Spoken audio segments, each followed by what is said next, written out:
Hey friends, and welcome back to my channel. My name is Tifa and today we're going to be talking about my January otaku favorites.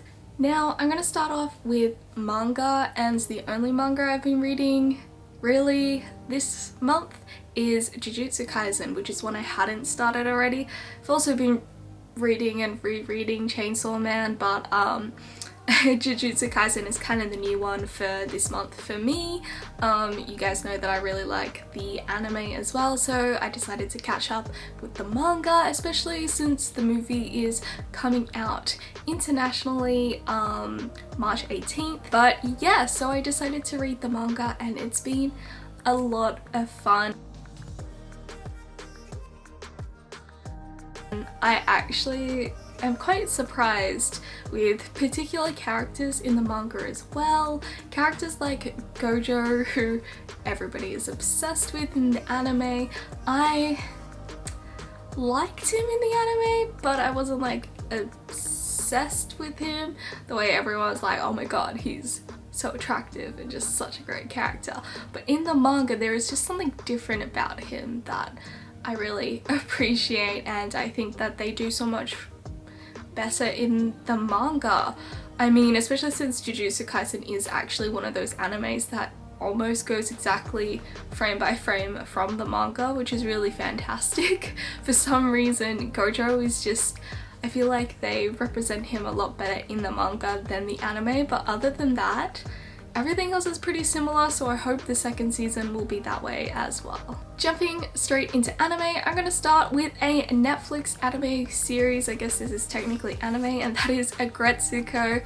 Season 4 of Gretsuko came out, and that was an interesting season. I liked the way that Haida and Gretsuko, how much they changed this season as well, especially in positions in their jobs and how that actually kind of affects them.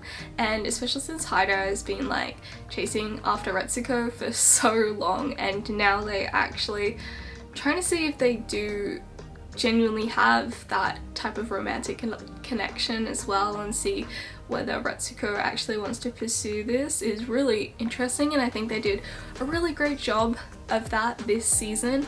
And I really just enjoy Gretsuko as a series.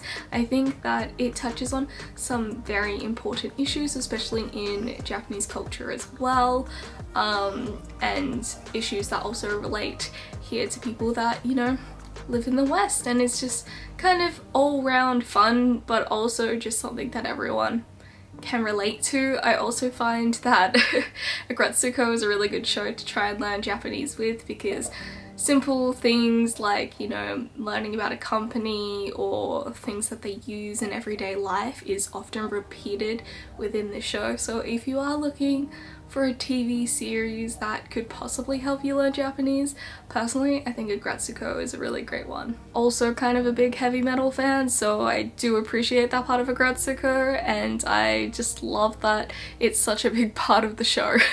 I wish that we did get more of that kind of music scene this season, but that's fine. Gretsuko is doing her thing, and we do talk about that a lot more, especially with her online kind of presence, which I think is really cool. So yeah, Gretsuko season 4 is definitely one of my favorites this month. Another anime that I think everyone is going to talk about, and I could not get away with not talking about, is My Dress Up Darling. Now, we've all probably seen the memes and the gifs and just the images all over Twitter and everywhere else, and also popular cosplayers cosplaying Marin from My Dress Up Darling.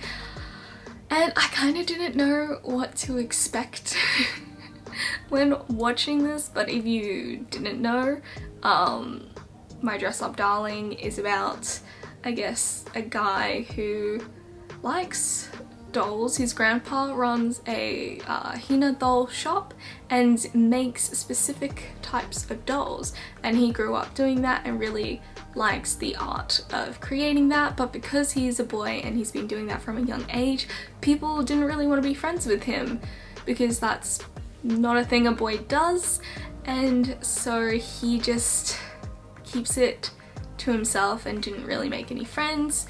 moving forward to high school, he does meet a girl, Marin, who is kind of really comfortable in herself, and she will stand up for what she thinks is right, and she thinks that, you know, if you like something, you like it, and that's it really, as long as you're not hurting anyone. If you have unusual hobbies, that's okay too.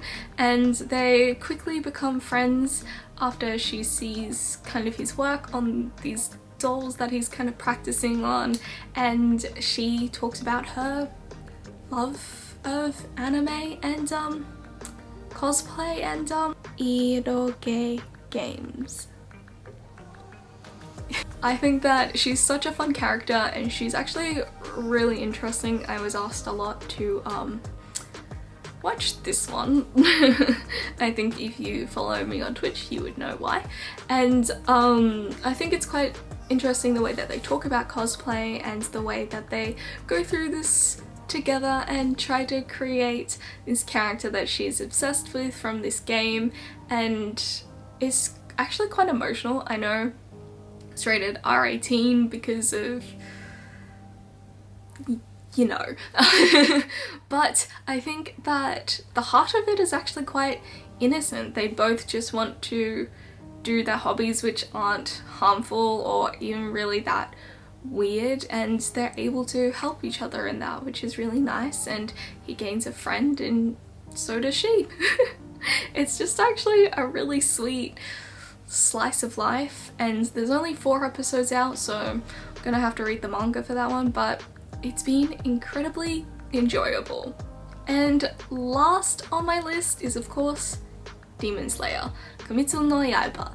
So you guys know I've been reacting to every episode of the Entertainment District arc, and I have been loving it all the way. I do think this is a really great season of Demon Slayer. I would love to see how they top this, and I mean, hey, the finale is coming out real soon, which is crazy that this season is almost over, but it has been, I just think it's so much better than the first season. Yeah, I'm definitely a lot more invested in the story now, and it's definitely made its way into one of my favorites this month, and just in general it's kind of one of my favorite animes now. If you haven't already seen these reactions, I will link it up here, so there's a whole playlist for you. I even cosplayed Darky from Demon Slayer, which was pretty cool. So that's it for this month's Otaku Favorites. I don't really have that much to kind of talk about or add to the list. I find this time of year to be particularly busy for me. There's always lots of different things and I don't really get to catch up on as much anime or manga. I think that's all I have to say. Let me know down below what your favorite anime or manga has been this month, and yeah, if you like this video, don't forget to give it a thumbs up, and if you want to watch more otaku related content, then don't forget to subscribe. I'll see you guys next time. Bye!